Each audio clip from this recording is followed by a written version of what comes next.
Welcome to Get Started Investing. In this podcast, we cover all the basics that you need to start your investing journey. Are you joining us for the very first time? Is this the very start of your investing journey? Well, before you dive into this episode with us, our feed is designed to go from the very beginning. So we strongly recommend that you scroll up and start at episode 1. However, if you are feeling brave and just want to dive in, then of course, don't let us stop you. Here at Get Started Investing, we unpack all of the jargon and the confusing bits. We hear your investing stories with the goal of making investing less intimidating. And of course, we want to have a good time along the way. My name is Bryce, and as always, I'm joined by my equity buddy, Ren. How are you going? I'm very good, Bryce. Great to be back for another week. It is. Always great to be back. Yeah. We're talking all things micro investing today. With a different slant. Well, yeah, because the span of our investing journey, of the time that we've been investing, has been a pretty phenomenal story with micro investing. I remember when we were living together in Canberra, micro investing wasn't really a thing in Australia, and Acorns had just launched over in the US. Yeah. And we were like, this is epic, roundups. Yeah. Hopefully it can come to Australia. And now, 8 years later, it's ubiquitous. Yeah. To the point where we're asking today, do we even need it anymore? That's it. So we have spoken about the benefits of micro investing before, but this is taking a look at the situation today, how it's all panned out, and then we will answer that question, do we need micro investing? But first, one piece of housekeeping. If you're listening in Australia, you may be familiar with the ASX share market game. We're playing it this year. The boys at Comedian v Economist and Maddie and Sophie over at You're in Good Company are doing a bunch of content around the game, and we've set up an Equity Mates Media League. We're in it. Some of the team here at Equity Mates HQ are in it. Thomas, Adam, Maddie, and Sophie are all in it.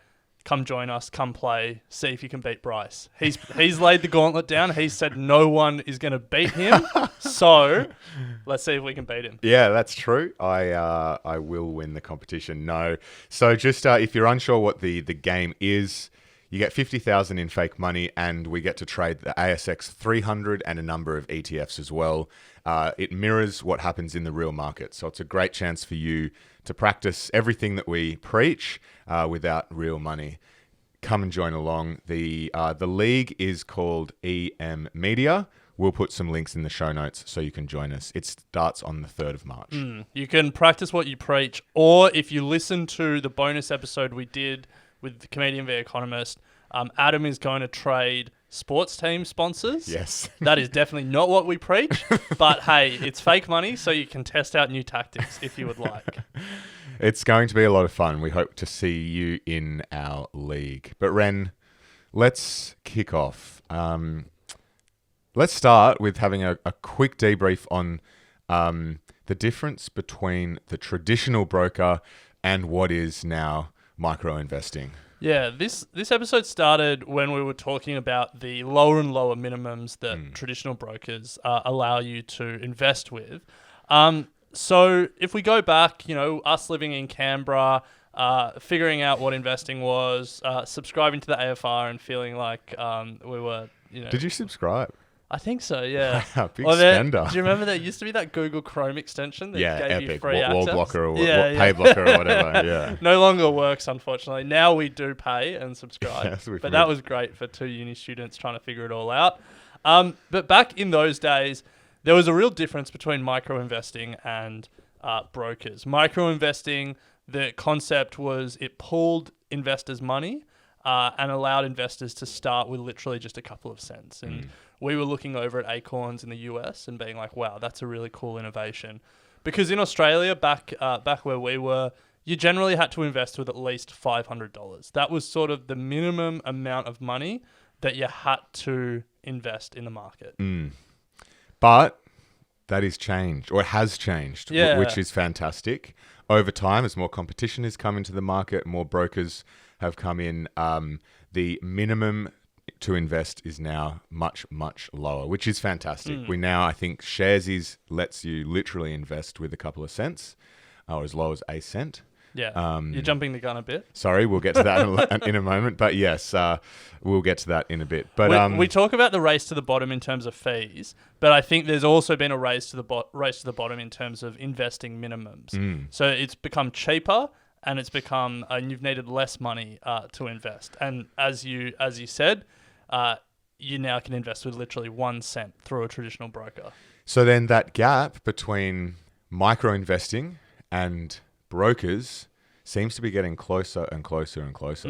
Yeah, the benefit of micro investing seems to have been eroded a little bit. Yeah. And the innovation that's really enabled this is when micro investing came on the scene, it was all about pooling investors' money. So 30 cents from Bryce, 50 cents from me, $2 from Specky McGee, like it all gets rolled up and then it buys one share and we each have a bit of that. We have a fraction of that.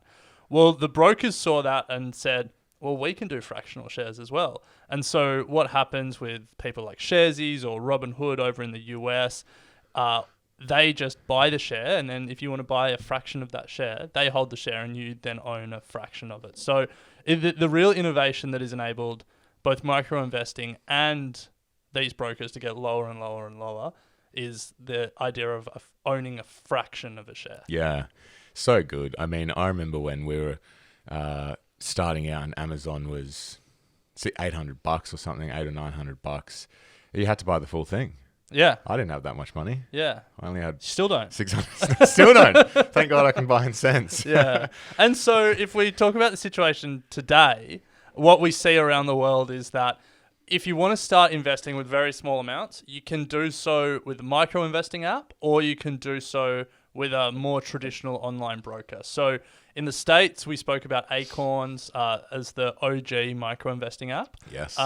They're still kicking around. Pretty sure they're a publicly traded company now. Still kicking. They did make it to Australia, finally. They did. Yeah. They did. So Acorns in America, you can invest from literally cents. But then when we had a look at Robinhood, if you're buying, depending on what part of the Robinhood platform, terms and conditions you read, you can either invest from 1 cent or $1. Right. But either way, it's very small. Okay. We're not in the States. We don't have access to Robinhood, but from what we could read, that was the numbers. Okay. If you go to the UK, Wealthify lets you invest, is a micro investing app that lets you invest from £1. But, traditional brokers like eToro, they allow you to invest from a minimum of $10. So if you're in the UK, there's not that much of a difference. In Australia, you said Acorns finally made it out here. Acorns came here and then became Raise. Yep. Raise lets you round up your money and invest from literally cents. There's plenty of other platforms that do the same. But as you mentioned, Sharesies, a New Zealand broker that's come to Australia, lets you invest in shares or ETFs from 1 cent. Nice. So wherever you are in the world, there's micro investing platforms and there's online brokers.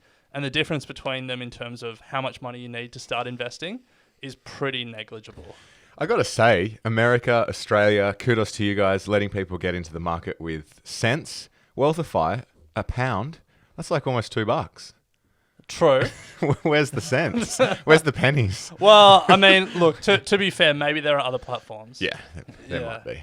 One thing that I've really noticed is Google geo-block the shit out of you.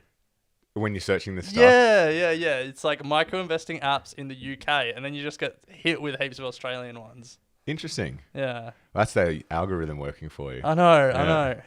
How do we get the Google of UK? Google.com-UK. Yeah, .com. You can change it. Can probably. You change location? Anyway, let's keep moving. I mean, you can get there. Let's be clear, but it's just they know you're in Australia. But yeah, let's keep moving.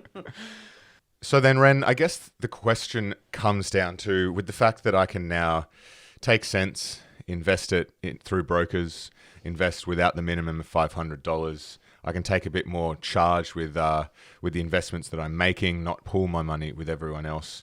Do we need micro investing apps anymore? We have said in our book throughout this show that it is a great way to start your investing journey. It might be confusing if people are coming on and listening now and we're saying, do we even need it anymore? Are they outdated? Where do you land on that? Well, we went out to the Equity Mates community on our Instagram to get their thoughts. And if you're not following us at Equity Mates, you won't regret it. Guaranteed. So, to the question, do we need them anymore? Are people using them? Are they outdated? Well, 41% of the Equity Mates community say they currently use a micro investing platform. So, a little bit less than half. Yeah. 31% said they previously used a micro investing app, but no longer do. I like that. So I think that's an interesting dynamic that there's a number of investors that are graduating out of, that started with micro investing and graduating out. But I think, so we asked if people would have started investing if it wasn't for a micro investing platform. And 68% of people said they would have started investing without micro investing. But 32%, so a third, said they would not have started investing if it wasn't for micro investing platforms. So I think that's a really interesting point that about the role that micro investing plays. I absolutely agree, and I think that I can think of some real life examples in our friendship group. My partner Harriet, even myself. I am in that group of have previously but no longer use. So many people use it as a way, and we talk about using it as a way to just dip your toe in the water and understand what it's like to have money in the market in a way that, you're not going to have to pick stocks. You're not going to have to think too much about it. You can get started actually knowing nothing. Yeah. And I think there's some key, so sure, maybe the ability to invest in tiny amounts is not as valuable as it used to be because there's more and more platforms that allow you to do the same thing. But I think there are a number of features of micro investing that mean it still have a place. And I think what you've just said there around being automated is really valuable. You can set and forget with Acorns or Raise. You plug it into your bank account and it rounds up. So you buy a coffee for $4.50, it takes the 50 cents and invests it for you. That getting into the market without thinking about it is so valuable. I think Raise's original tagline was "Change your life without changing your life." No idea why they went away from it because it's a good line. But I think that's super valuable. Incredibly valuable. But just like we saw the brokers get closer to micro investing on the minimums front, we're also now seeing brokers get closer on the allowing for auto invest front, which is awesome. Yeah. Yeah. So in Australia, we have Perla that does automated investments. You can say every month, take $100 from my bank account, put it into an ETF. Sharesies as well now. Sharesies do. Yeah. I wouldn't be surprised if the others follow very quickly. I would put money on it. In fact, I would be surprised if they didn't. Me too. And I'm sure overseas it's a similar story. So we see also the crypto brokers do it. I use SwiftX and I have an automated investment with them. And I think that leads to the second thing where micro investing is really valuable. It ingrains the right investing behavior in terms of dollar cost averaging.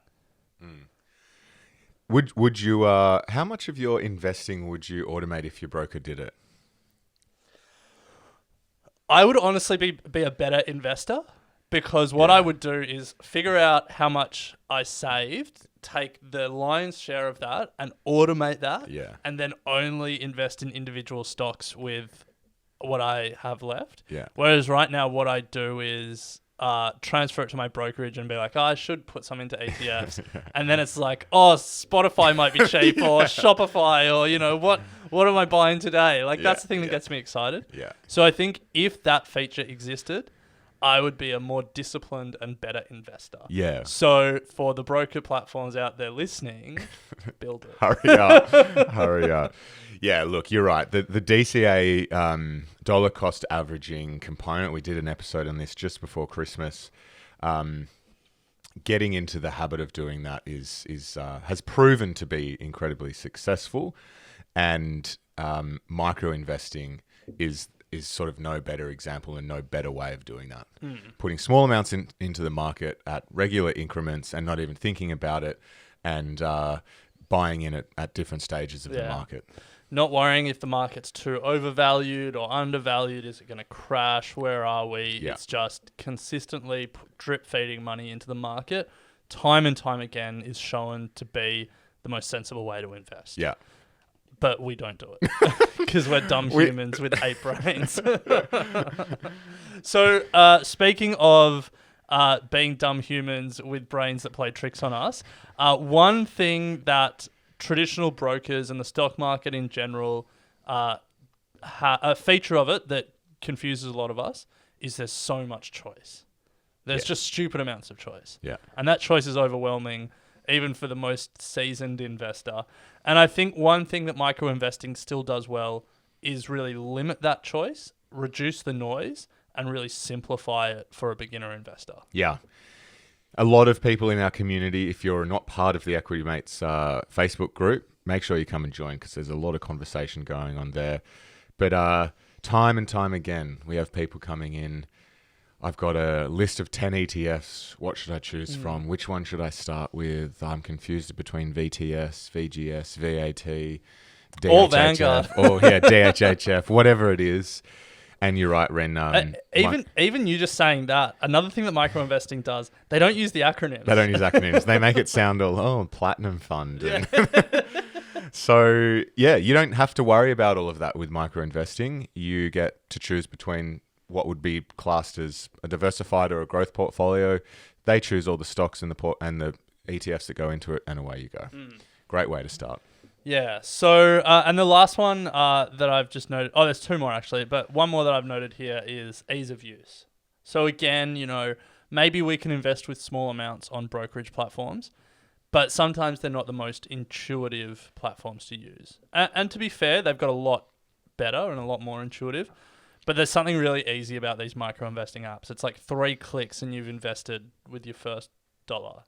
That's good. That is good. That is good. We want the Amazon one click buy though. Yeah. True. Well, there's some startups coming out now that are trying to beat that. What, no click? I don't know how. They're trying to make it frictionless. You just look at it. They just hack your bank account. And they're like, you're buying it. You bought it. And the last thing I think we should say about micro investing apps is that they give you access to other asset classes. Because everything we've spoken about so far today is really focused on shares.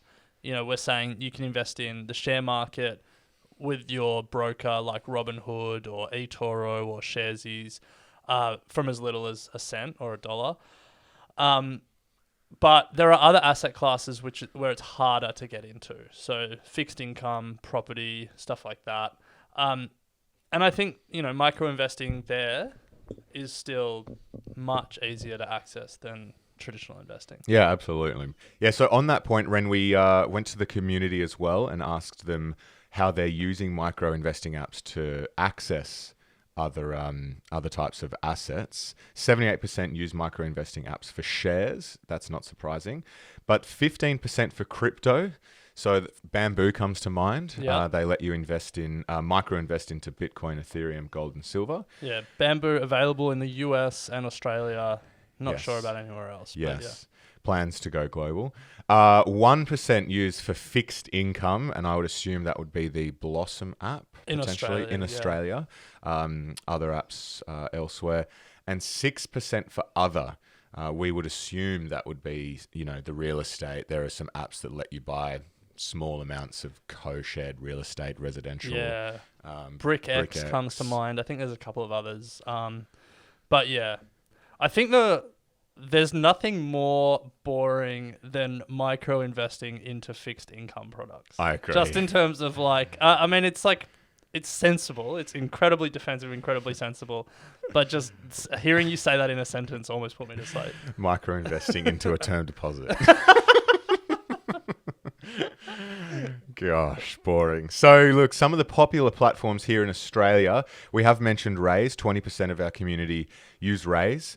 26% though use Spaceship, very similar to Raise. And then 27% use CommSec Pocket, one of the biggest banks here, or the biggest bank here in Australia.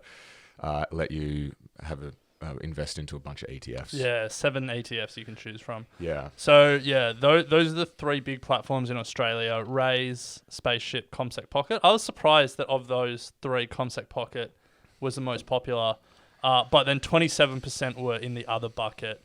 And so that's, the brokers that allow you to invest in small amounts, Bamboo, BrickX, all of those other platforms. Well, Ren, I can't wait to reveal the results of our community survey more broadly that we've been doing in a couple of weeks' time, because I have a big bone to pick with a lot of our audience and their use of CommSec. Oh, CommSec still has the way lion's too share. much exposure to CommSec. Honestly, it is amazing. You think, and this is a very Australian-focused part of the conversation, but we have just seen so much money pour into this space in terms of venture capital investments, and so much of that has gone to advertising. Yeah. Superhero covered every bus in every capital city over summer, and yet CommSec still just reigns supreme. I know. We have CommSec do nothing. Nothing. They don't advertise. Nothing. They don't advertise, and they still charge a fortune. They used to go into schools and sign people up while they were young, but they're not allowed to do that anymore. That is what that's just the most brilliant marketing campaign they ever did, the Dolomites. Anyway, we will talk about this at some point, because I feel we have a bigger role to play at Equity Mates in letting people know that there's better opportunity. But if CommSec get better, if they have come to the party, they've cut their brokerage in half. I have no problem with them as long as they keep delivering for the retail investor. Yeah, but there's better platforms. And there's no incentive for them to keep going then they're just so big. But anyway, let's pick it up when we. So let's get back to micro investing. Bring the beef next time. Okay, all right. Let's get back to micro investing. I am going to make a big call. Okay. When we started investing 8 years ago, when I started investing, living with you 8 years ago, micro investing barely existed. There was one startup in the US that really was setting the tone, which was Acorns. Yeah. 8 years later, we're saying it's ubiquitous. There's a platform in almost every country, and many of them are publicly listed. They're becoming pretty mature as businesses, and we're asking, do they have a place anymore? I think if we fast forward another 8 years, there just won't be a difference. The idea of a micro investing app and a brokerage platform, they will just be one and the same. The Raisers and the Acorns are going to have to move up the value chain because they don't want their customers to graduate off their platform to full service brokers or to online brokers. And similarly, the Robin Hoods, the Superheroes, all of them, they want to start people's investing journey. And as we found in our survey, a third of our community found micro investing was the thing that got them started. So all of the things we've spoken about, automated investing, that set and forget, roundup features, limited choice if you want it, making platforms easier to use, maybe giving access to micro invest into other assets, all of that stuff, I feel is just going to be it's table stakes for brokers. And then the Equity Mates platform will be sitting above it all, reigning supreme. We'll see. Watch this space in 8 years' time. Yeah, no, look, that makes total sense, and it's definitely getting... The lines are becoming much more blurry at the moment. So I totally agree with that. Now, Ren, before we move to a break and then answer some of the questions, there are a couple of reasons why we might not be interested in micro investing. Do we just quickly want to close them out? Sure. I mean, we've pumped up micro investing a bit for set and forget, roundups, DCAing, all that stuff, but you got to be mindful of fees. Yeah. We hate fees here at Equity Mates. It's our number one policy. If you're investing $1 a month and the fees are 50 cents a month, you're losing half your money in fees, and you're not going to make that up by your investment returns. So if you're investing small amounts, you have to be mindful of the fees you're paying. So that's number one. Let's just put that into even more focus. Raise in Australia, if you have less than $15,000 in your account, they're charging you $3.50 a month. Okay. So if you're only investing cents and it happens to add up to $2, what if you have less than $3.50 in your account? Oh, well, yeah, I guess. I don't know. I guess that you just keep netting out at zero each month. Jeez. I don't actually know how they take that fee, but it might be built into the price somewhere along the lines. But yeah, you definitely need to keep that in mind. Yeah. That is your brokerage. Yeah. Yeah. Yeah. So number one is fees. Always be mindful, but be especially mindful when you're investing small amounts, because as a percentage that can be really high. Second one, you may be able to get better returns elsewhere. What do you mean by that? Well, we've spoken about how limiting the choice is good for to reduce the noise and make it easy, but it also means that maybe the best investments aren't there. If we think back to when we were in that share house, I'm going to keep referencing that, or when Acorns Australia first launched a couple of years later, we could have put all of our investments into Acorns and probably got like 7 or 8% return a year, or we could have gone all in on Amazon. Yeah. Yeah. Which we didn't. Instead, I went all in on Slater and Gordon and got much worse returns. Lost the first $1,000 that I invested. But it's just to be mindful of, like micro investing, you're probably going to get the market's average returns there or thereabouts. Yeah. Whereas if you back yourself to pick individual stocks or find the right fund manager or find an ETF that you think will outperform the market, they'll obviously do better, but that comes with higher risk. So it's just about risk tolerance. But that is one downside. And I think that's why a lot of people graduate 100%, from micro investing. I was just going to say that. Yeah. People become more interested, become more confident, become more aware of other opportunities and what they could be doing with their money, and eventually graduate to choosing other alternatives, which is totally fine. And when you graduate, you don't have to close your micro investing account. We should say that. Yeah, of course. I think I've still got mine open, but there's nothing in there. You can do both. So, Ren, question number 1, do any of the micro investing apps pay dividends? So, long and short of it, yes. Yep. You are the owner of whatever fraction of the ETF or the shares that you own through your micro investing platform.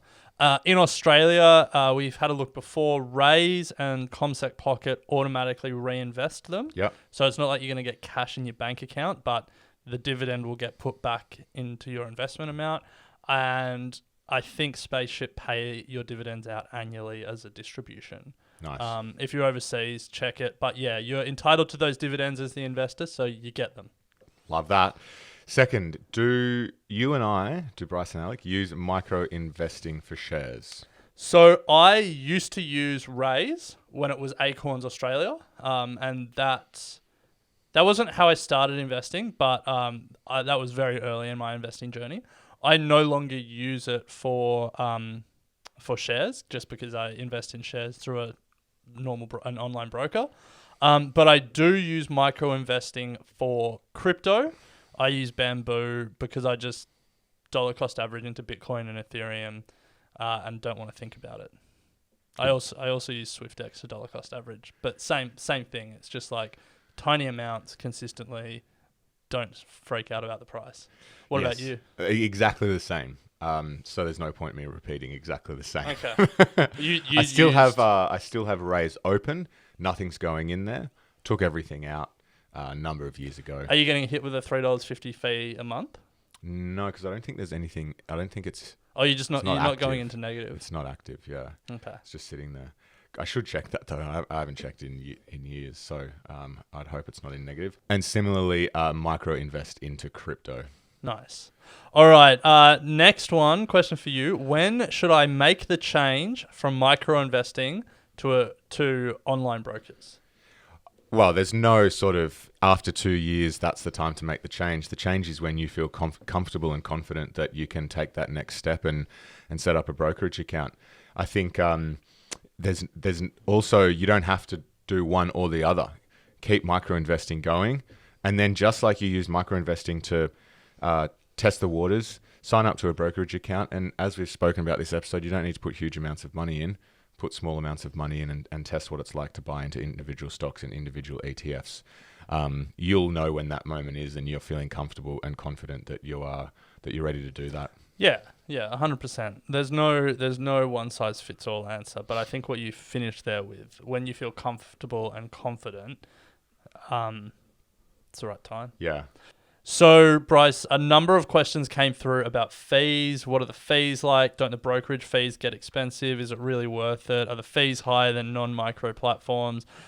So I think we touched on fees a little bit earlier, but it's good that the Equity Mates community are asking those questions because it's the right question to ask. And I think the way to do it, jump on the micro investing platform's website. They'll they have to outline their fees and then do the maths. If it's a percentage, if it's a dollar amount, figure out what you're paying in fees and compare that to what your other options are, because I'm really glad that that's the most common question we got. Yeah, agreed. And no matter where you are in the world, I'm sure your home country has a comparison website that'll easily do that for you. Finder.com.au here in Australia is a great way to do that. All right, Ren, to close it out, is there a point where it's risky having large sums in micro-investing platforms? I mean, no riskier than the share market itself. Some will say because it's held in custody rather than CHESS sponsored, there might be some additional risk there. But I think the main thing is whether you're investing through an online broker or whether you're investing through a micro-investing platform, there are means to an end, and the end is the share market that you're investing in. Exactly. And so it's risky. Like the share market, we're living through it in 2022. Like if you invested in growth stocks, you probably lost a fair bit of money in the first month or two of this year. And so there's risk. You might lose money. I think Spaceship, there's a few people that said I've lost a lot of money on Spaceship because it's more orientated towards like growth and tech. But the upside is that the stock market continues to grind higher over the long term. It's been the best source of investment returns, history's greatest wealth creator, and we can access it from literally 1 cent these days. That's pretty exciting. That's pretty exciting. That is a great way to finish the episode. So, look, to answer the question, do we even need micro-investing anymore? It feels like, and it's also shown through the Equity Mates community, that there is a place for micro-investing, but the lines are just becoming a little more blurred. If you've enjoyed this episode and it was your first, welcome to the community. Make sure you go back and listen to our 12-part series at the start to really get you up to speed. And don't forget as well that there's plenty more content in the Equity Mates media network. Go and check out You're in Good Company, Comedian v Economist, Crypto Curious, and also Equity Mates Investing Podcast. If you want more information and more content on the world of investing, we're covering it all. But Ren, it's always great to chat. A reminder that you can join us on our ASX game. Show notes will be available for that, but we'll pick it up next week. Sounds good.